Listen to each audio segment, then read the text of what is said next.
Now it's okay. Let's Yeah, see it's what better happens. now. Okay, so we can get on with it. Yes. Okay, so we were saying, Masimba, maybe you can start. What's the current impact of coronavirus in terms of the industry and commerce? Well, my opinion, I can only speak for pretty much my side. We obviously had to stop. We had a number of projects that were currently running. We had a big one that was about to start. We are actually now at the contractual side of it. And we were trying to have a very strong first quarter. You know, first quarter for us in construction and in steel in particular is always very slow. So we were trying to make sure that we have a strong first quarter. We were also doing our research and talking to Zimtrade regarding opening in Botswana. I was actually meant to be going to Bots to look at that as a potential export market. We registered in Mozambique. So there was a lot of growth potential conversations going around 2020. With COVID now, we can only imagine that not only us, but a larger part of industry has been affected. But during this lockdown period, I've been looking at potential opportunities that come from it. One naturally it being our ability to start focusing on raw materials and import substitution and trying to reduce our import bills. I think we're going to be in a very interesting situation because this is not a virus that is going to suddenly end on this very same week for everyone. Each and every country is going to make independent decisions on how they're going to treat trade in their borders. South Africa being the most dependent for everyone, in particular Zimbabwe, in terms of raw materials, is going to take a very cautious approach. And after the extension, I've been following a lot of conversations in South Africa regarding the implications. And one interesting one was when someone said, even after lockdown, it could take 2 to 3 months before industry starts to function properly. And the chances are export markets are going to be affected as, you know, businesses are trying to wrap up local demand. So it's going to be interesting. It's going to be very interesting. Maybe coming to you, Sekai, before maybe we can hear from you, would you mind starting from clearly outlining the mandate for CZI and how do you think so far the industry in general has been affected?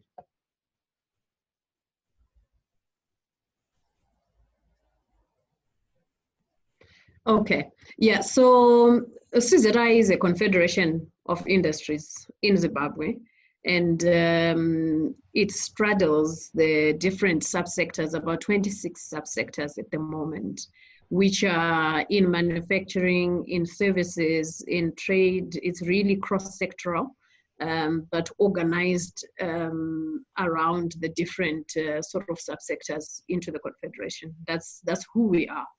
And what we do is we provide your analysis and research that helps to inform policy positions in relation to the business environment, in relation to fiscal policy and monetary policy. The things that affect the collective of business are the things that we work with. And we also do work on enterprise-facing initiatives, which include some training to companies. We are currently running a lean manufacturing training or lean management, and we are sort of building up that service portfolio in terms of other things that are enterprise facing. But in a nutshell, that's who we are. So we represent these organizations, these companies as a collective in the business environment, business regulatory environment, if I may. So that's what we do. Okay. We have heard other analysts have come out saying a number of companies may be facing closure. What's your view?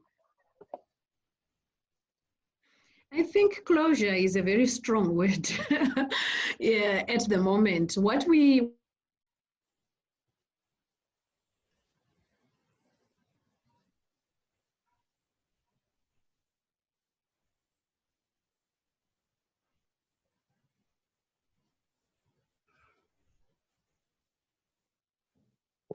Seems like she's disconnected. Yeah.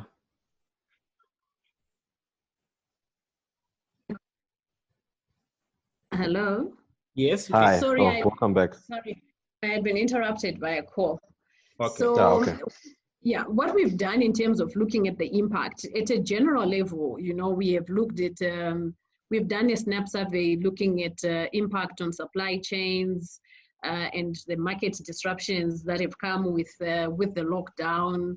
And generally, almost all companies are affected to a certain extent by the disruption of supply chains, especially where they were procuring their raw materials from outside the country. And, you know, we also have finished goods that were coming into the country as imports. So there's been some disruption there, which is quite significant. And then we've had our own local disruptions that have arisen out of the lockdown, but not so much out of the fact that we have a lockdown, but out of the inconsistencies or misalignment in the implementation of the lockdown, where we have a statutory instrument that has specifically stated what needs to happen and who should open. And in terms of the implementation now, the enforcement of the lockdown has had some misalignment with what was pronounced and announced. So what then happens is we've got quite a few disruptions with companies losing quite significant amounts of stock because of that disjointed approach, especially those that are selling, that are in the livestock industry, in the meat industry, poultry. I think there's been very significant losses on the poultry side, day-old chicks and the sensitivities around that. But when it comes to saying will companies close when they come back to the when we come to the end of this lockdown, I'm not sure that we can actually say that they will not come back. I think they will be facing difficulties.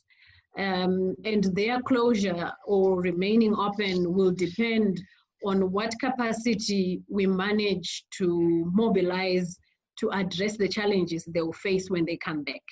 So the key challenge that companies have expressed in coming back to work is working capital. So that's what they've said, that when they come back, because, you know, they've stopped production right now, most of them are not working, and some are working at a very reduced level at the moment. And they derive their working capital from continued business and transacting and business carrying on. So because you've stopped, then you come back and you have no working capital. So whatever money they have, if they were not working, is going to go to paying salaries. So the key really is, what do we do when they come back to work and they have no working capital? If we fail to address that, then you can say companies will close. I don't think it will struggle. Yeah, they will struggle to open. I don't think we can just say that companies will close, they will not come back to work. I don't really think that's the point. And what we've also sorry, just to add to your point, what we have also realized as a major risk is that government spending is likely to also slow down because right now they're going to throw a lot of resources at mitigating this virus. So when they come back, the chances that a lot of projects and spending is going to slow down affects industry as well. Okay, and you know the notion is always government is usually the biggest spender, right? They're also equally the biggest employer. So now we're looking at that as saying this is a potential risk. There's a likelihood that there needs to be a supplementary budget, but you can see the impact that Cyclone Idai had last year on their spending, and that was just an impact of literally one province. Now imagine this is something that's affecting the whole country. So this is just to strengthen what you're saying, Sekai, to say that chances are companies will open doors, but working capital is going to be an issue, and that's going to be the most important conversation that needs to be had. How can businesses access cheap working capital that will help them to get back on track? And talking about that, maybe we now need to focus on what is it that government has done. In your own view, do you think government has done enough? Why am I saying this? Is because we have seen South Africa coming up with a solidarity fund. The USA has come up with about 2 trillion disaster aid fund. And I was reading somewhere where they were talking about Japan coming up with about 2 billion. Do you think our own government has done enough?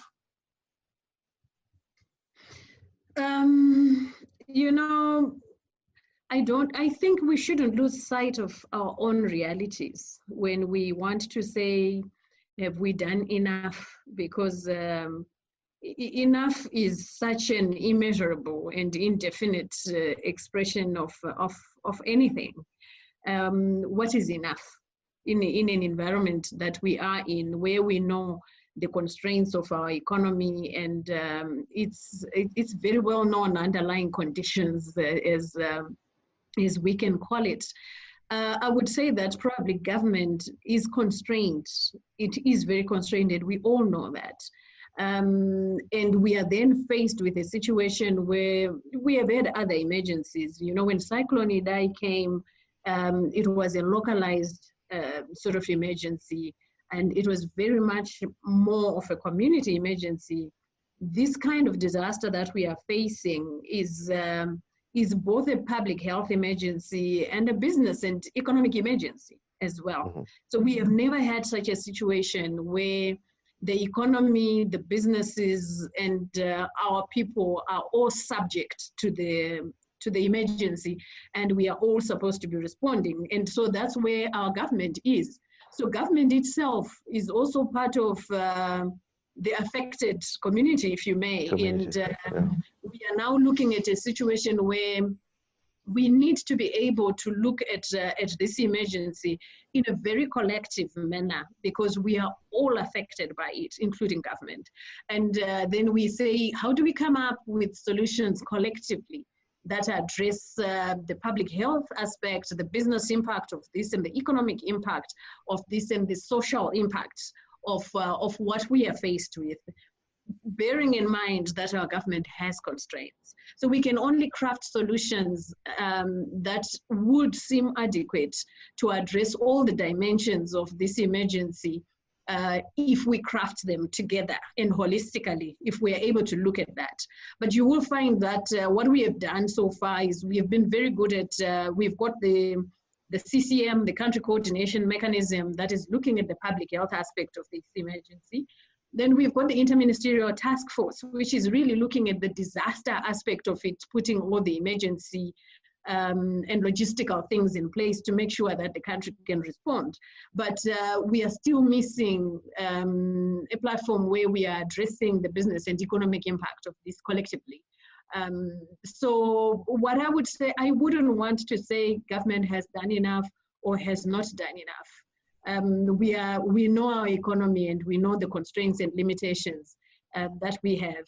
Government has done some commendable things. They have, the RBZ has lifted the, the retention periods on foreign currency for businesses.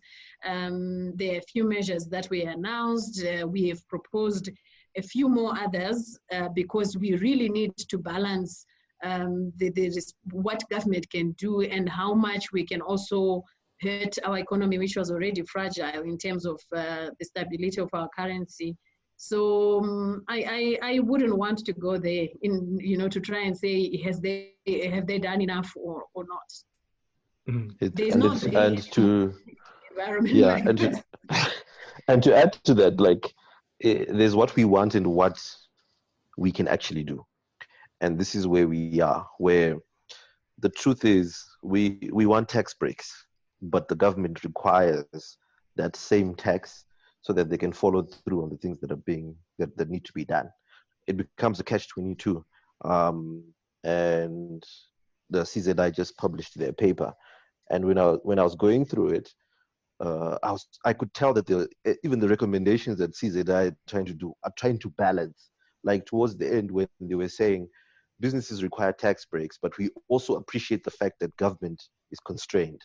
And how do we find a win-win solution or something that is close to practical? And this is why I believe that Sekai and the team are trying to say to government, can we really extend a lockdown and keep industry closed for an extended period as it is? Because we're not sitting on a large, bank account where the government can come and say, right, everyone take a tax break, we will reduce this. Government is looking towards us. And I called a colleague of mine from Zimbabwe last night, and he happened to be at work at around 10 p.m. And I said, is there anything in the pipeline in regards to us, taking any form of holidays on the taxes that we need to pay? And he literally laughed and said, unless if industry lobbies really hard for it, right now, this is what we are waiting for, because we need that money. So it's now a situation of what is it that we want and what is it that we can realistically get. And this is the catch-22 for Zimbabwe. Thanks very much for that, Masimba, and thanks very much for that, Sekai. What I was maybe trying to say was, whilst we may not blame government, if you look at what South Africa has done, the government has actually initiated the Solidarity Fund. Maybe, Sekai, you would know better. Has government come up with a Solidarity Fund that may not necessarily be coming all from government? How are you guys working with the government? Is there any cooperation between CZI and government at the moment?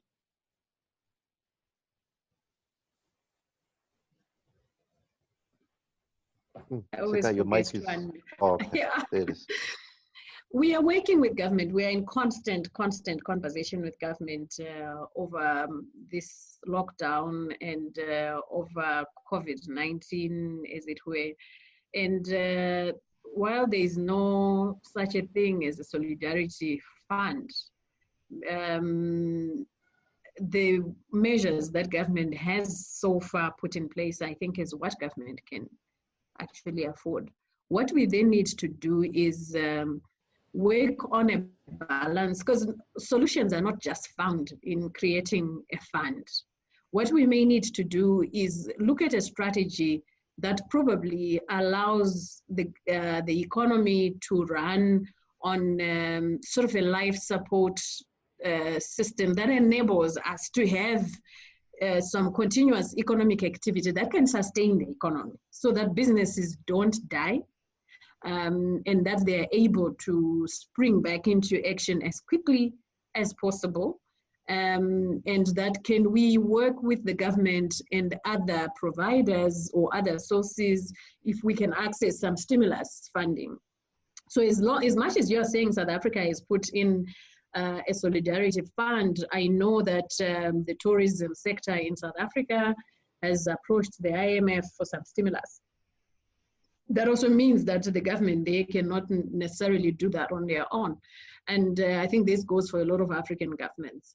The thinking that we are missing at the moment is the thinking where we all sit down and see what does this mean for business and for the economy, and what strategy can we put in place collectively. That's what we are trying to lobby for. We are asking that we are able to deploy our minds in that direction, and we do it in a collective manner. That's what we are currently looking at. So I wouldn't say that it's a one size fits all across the globe when we are looking at what we are looking at. I think, I always relate to the social sector where I come from, because when you look at, say, a drought, an extreme drought, you look at household vulnerabilities and you say to yourself, this household is vulnerable, they need relief, but they also need to recover from the drought. And you give them some relief, but you're also working a recovery program at the same time. And I think it's the same approach, really. We are now in a situation where our economy and our businesses are going through this vulnerability and are being battered by this pandemic, what is the relief that is needed, and how do we make sure that they can recover quickly?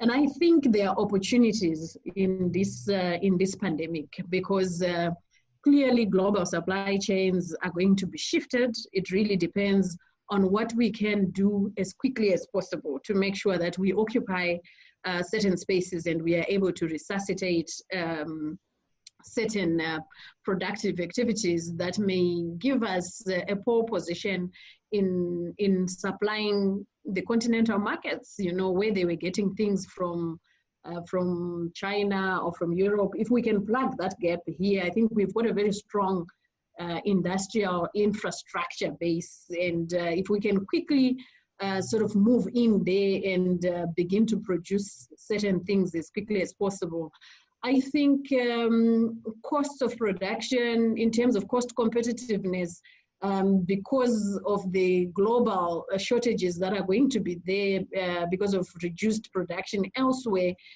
even with our current situation, we may be able to compete with certain countries on the continent in terms of supplying the African market, the regional market, and the wider continental market. So those are some of the things that we need to look at, which is why we are saying we need to review the terms of the lockdown to make sure that we are more strategic in looking at the production that will keep the economy growing, number one. Number two, the production that will pre-position us for dealing with this COVID. And we shouldn't look at COVID as a short-term issue. It's not about the 21 days. This thing has no end date, so we don't know how long we are going to be dealing with it.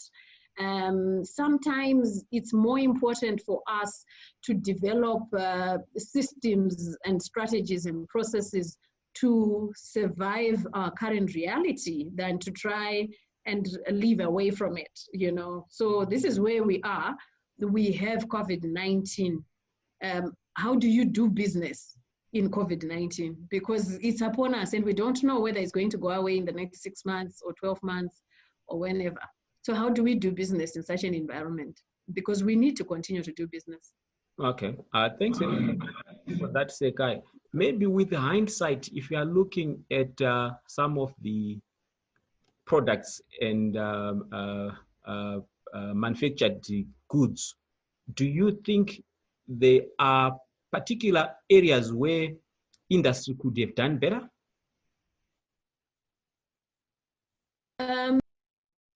I would say that I'll talk about what we can do better right now. So what we can do better right now is recapture our local market from imported goods. This is the time to recapture that market. So we shouldn't miss this opportunity. And if we stop our local industries from producing, we are also denying ourselves the opportunity to recapture the local market. I would say that while we have reduced supply of imported goods, let's flood our market with local goods and get our people back onto our local goods. And by the time the imports are ready to come in, we have covered some ground in terms of recapturing our own local market. And that's an opportunity that we shouldn't miss. And the call we are making to industry is that we need to do that. We need to restock our local markets with our own goods. And if we don't do that and we close our production completely, then we don't have an opportunity to do that. Can this be done? Is there a targeted approach from CZI in doing this, in identifying particular industries and products and saying, right? So the argument I was having last week, and I think I raised it on Twitter, was you have a business that imports, for instance, tissue paper, that big roll paper from South Africa, that is made from the same trees we get in Yanga. And the person who's importing is making a finished product to sell tissues to the market, right? Meaning that the market is already there. They already captured this market through this finished product. Now, what you're trying to do is to work up the value chain and get them to invest and focus on getting the raw material locally, like you say. And the question I now have is there a targeted approach where we can say these are the low-hanging fruits, the ones we can sit down with and say, right, you guys, you can focus on this now. What assistance do you need? Us as CZI will lobby the government for X, Y, but let's recapture the market. Maybe before she can come in, Sekai, I think I like what Masimba has said. I was also trying to ask the very same question. For example, are we going to look at sectors like the pharmaceutical? We've also seen the universities maybe looking at things like sanitizers. And today I was reading about a certain university trying to rehabilitate and work on ventilators. Ventilators. Yes. Yeah. So my question then to you, Sekai, would be, are you working on a particular strategy? Are you targeting particular low-hanging fruits in terms of sectors?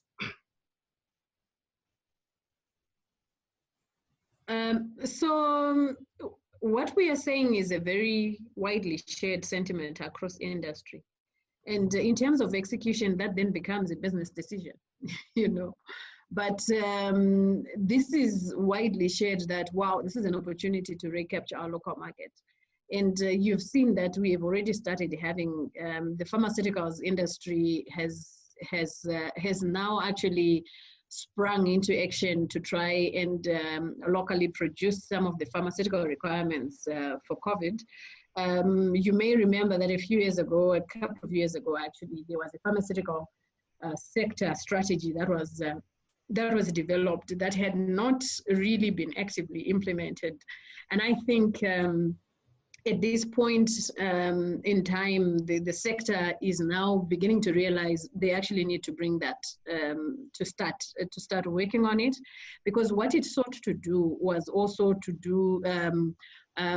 do import substitution and make sure that we have self-sufficiency in the pharmaceutical, and also then tackle the export markets in the region and on the continent. And they are already organizing to deal with that. But of course, in the first instance, they want to address the pharmaceutical needs of the COVID-19. And hopefully that the support that they may get to try and address this will also then unlock some capacity for them to now deal with the long-term strategy that they had. So that's they can ride on this on the support for producing for COVID-19 and then use that to leverage for what they always wanted to do, which probably didn't have adequate support. I know that universities have started to produce sanitizers, and we were not a wide user of sanitizers in day-to-day hygiene, and of course behaviors are now changing. I don't think that we will completely stop using sanitizers even if COVID is gone. We are probably going to continue to use this. So this becomes a product that the market is going to be consuming for quite a long time. And not just universities, but other industries are also starting to produce that.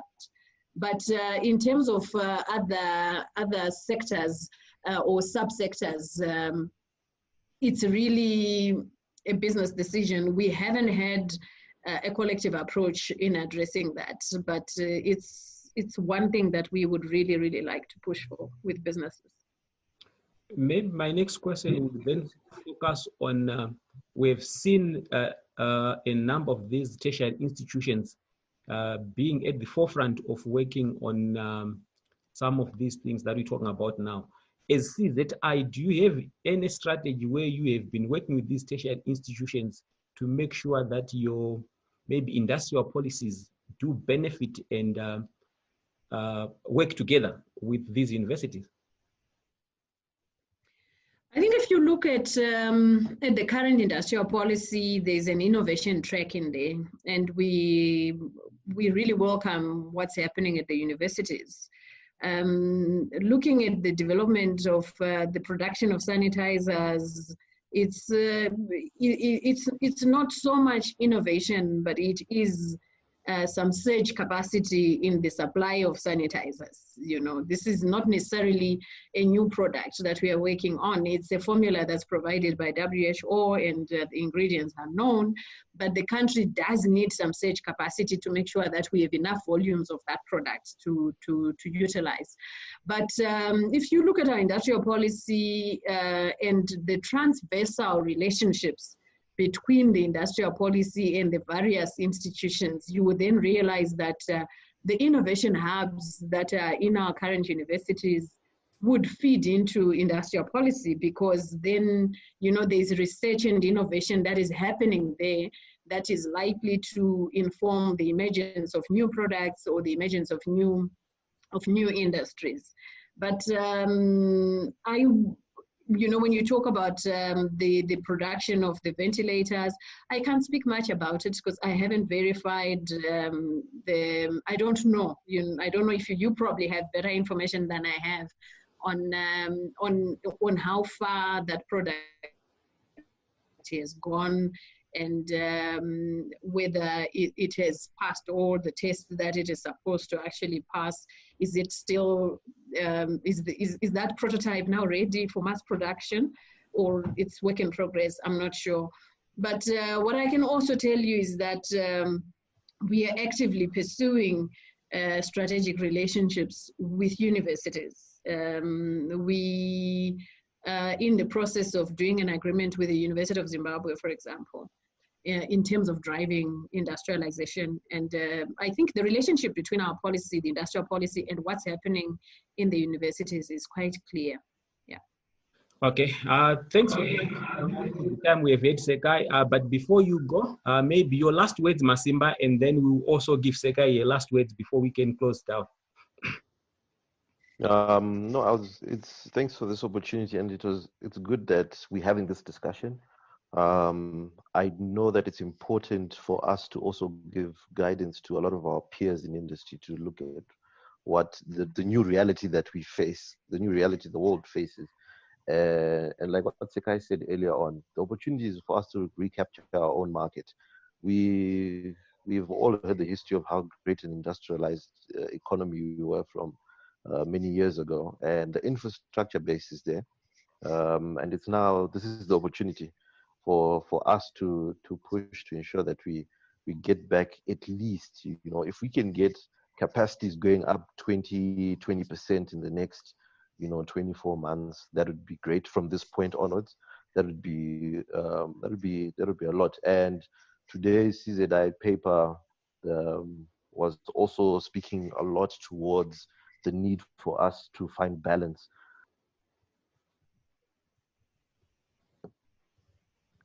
Thanks a lot for this conversation, Sekai. I really appreciate your time. You've given us a lot of insights on the thinking behind from us, and this is what we're going to definitely do. Thanks, Shep. Once again, thanks very much for your time, Sekai. Hope to engage with you once again. Thank you very much, Shepherd. Thank you, Masimba. All right, guys. Thanks. Enjoy your lockdown. Cheers. Yes. Bye-bye.